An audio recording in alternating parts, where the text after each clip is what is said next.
Hi, I am Shalini Bhardwaj. You all are watching ITV Networks Medically Speaking. We have with us Dr. Deepak Gupta, who is a professor, neurosurgeon at All India Institute of Medical Sciences. Dr. Deepak Gupta, sir, you have done something which is very different and which is urgently required also to make people understand because they are going through the explosive wave of COVID-19. Sir exactly ये है क्या basically आपने comparison किया है हम जैसे कि 9 दिन चल रहे हैं दुर्गा के तो 9 दिनों का आपने कंपैरिजन को कोरोना से किया है यानी कि कोरोना को आपने बताया है डेविल नो डाउट कितने सारे लोगों की जान जा चुकी है अभी तक ये इन्फेक्शन बड़ी तादाद में लोगों को अपना शिकार बना रहा है आप किस तरह से आपको लगता है कि 9 दिन जो गाइडलाइंस आपने बताई हैं कि ये डोज हम लेंगे तो 9 दिनों में हम इसका पूरी तरह से खात्मा कर सकेंगे मैं जानना चाहूंगी दर्शकों को बताइए sir how we can do this thank you Shalini for bringing this topic.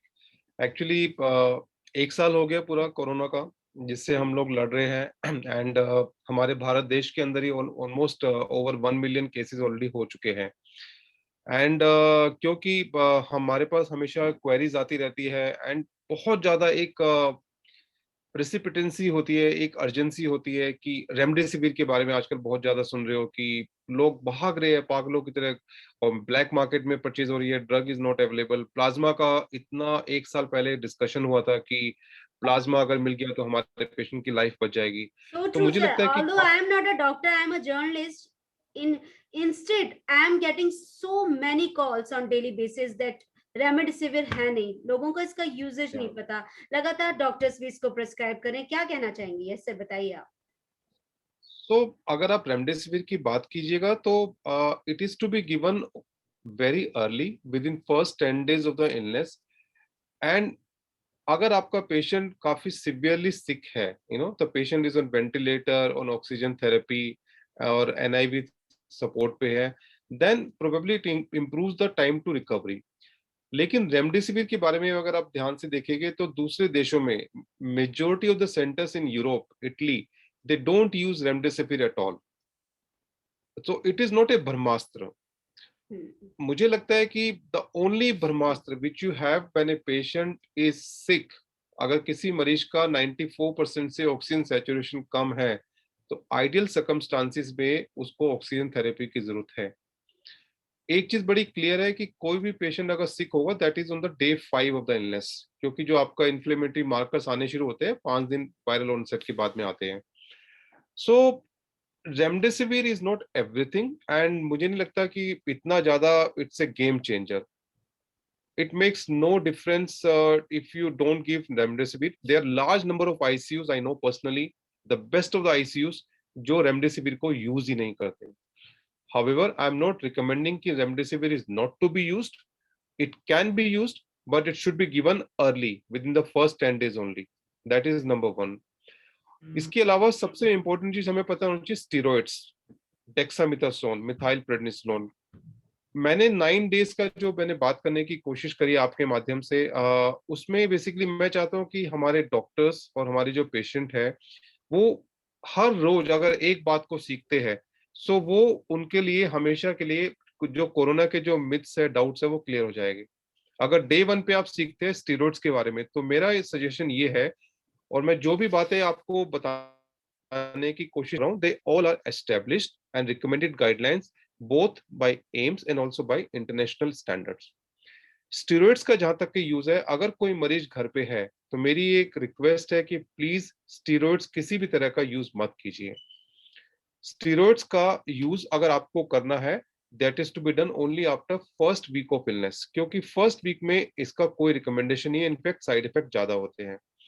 अगर किसी पेशेंट को ऑक्सीजन थेरेपी की जरूरत है, कोई पेशेंट अगर वेंटिलेटर पे है तो डेफिनेटली आपका हॉस्पिटल में देगा आपको, देन यस स्टेरॉइड्स का इंडिकेशन है।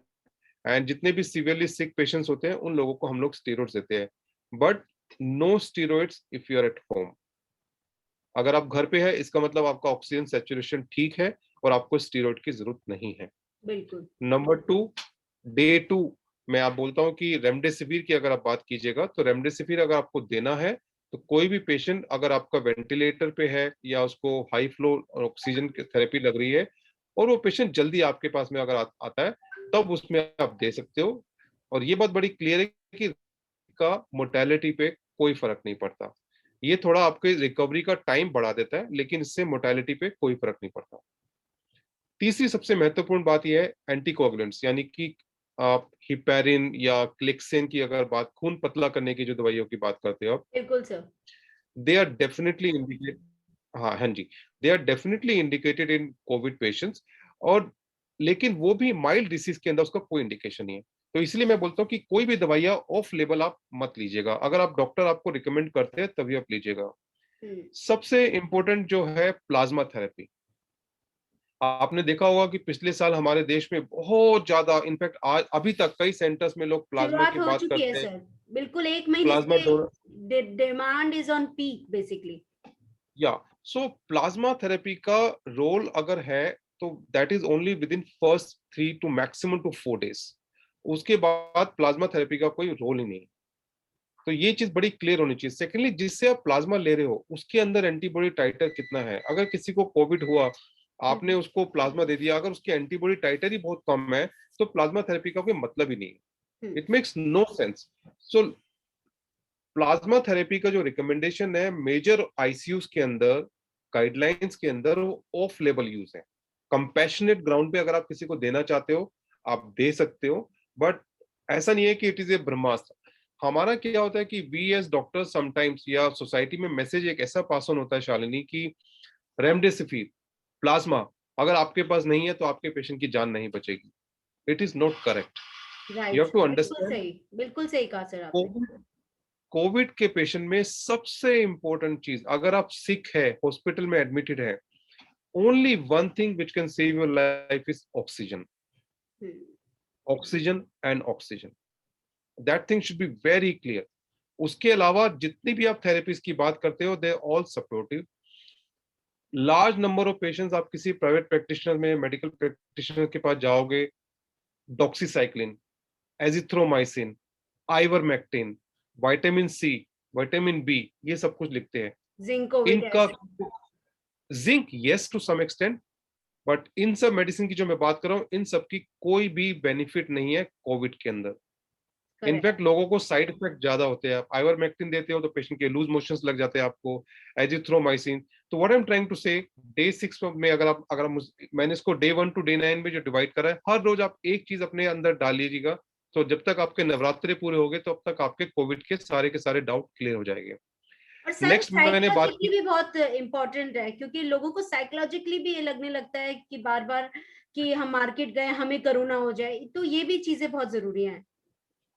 यस, तो जो हमारी सरकार जो कोविड अप्रोप्रिएट बिहेवियर की बात कर रही है, एंड आई थिंक हम सब लोग एक ही बात बताने की कोशिश कर रहे हैं। We I was not active on the social media before, but now I am active again on Facebook, Twitter, WhatsApp, and the only reason is a, yes, हमारे number of surgeries अभी कम हो गई है, so we have got more time, but secondly एक हमारी social responsibility है। In fact मैंने अपने पूरे डिपार्टमेंट के अंदर अपने रेजिडेंट से पर्सनली रिक्वेस्ट किया कि प्लीज वैक्सीनेशन लगवा लो। There was so much of vaccine hesitancy earlier.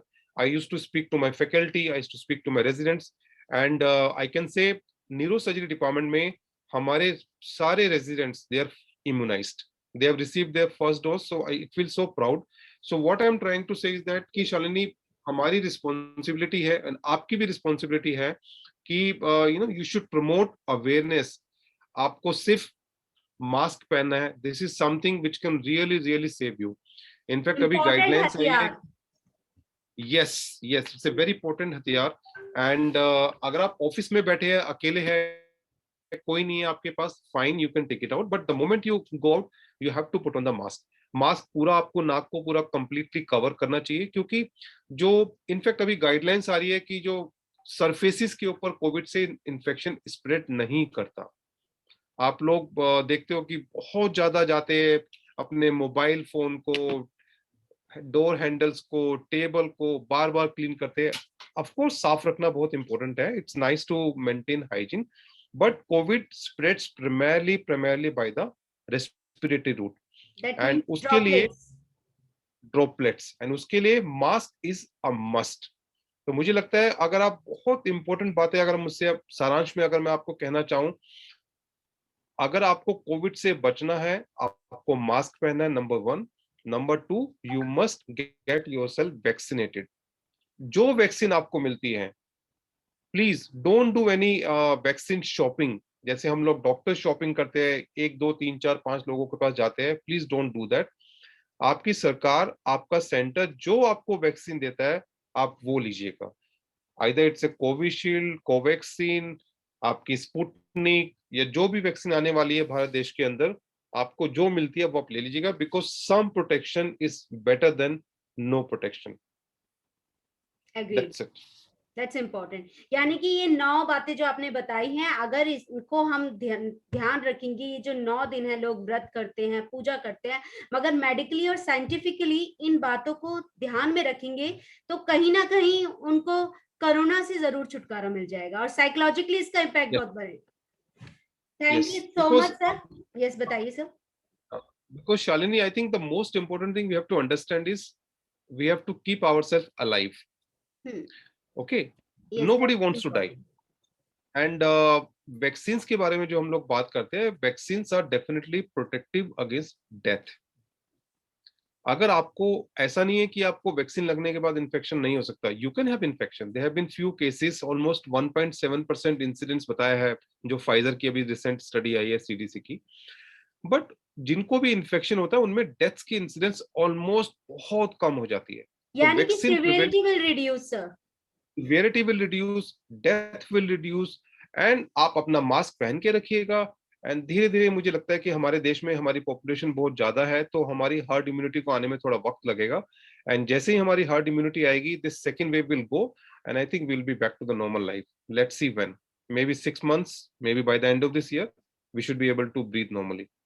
बिल्कुल सर, यानी कि लोगों के लिए एक अप्रोप्रिएट बिहेवियर करना वो बहुत बेहद जरूरी है।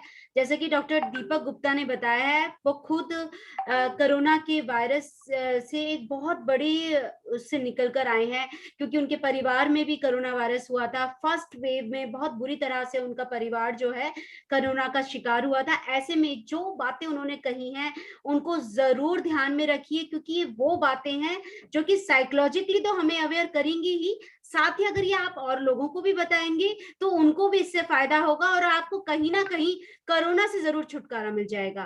धन्यवाद। Thank you so much doctor Deepak Gupta for joining us on medically speaking and thank you, giving bye, so much good suggestions. Thank you so much. And God bless you all.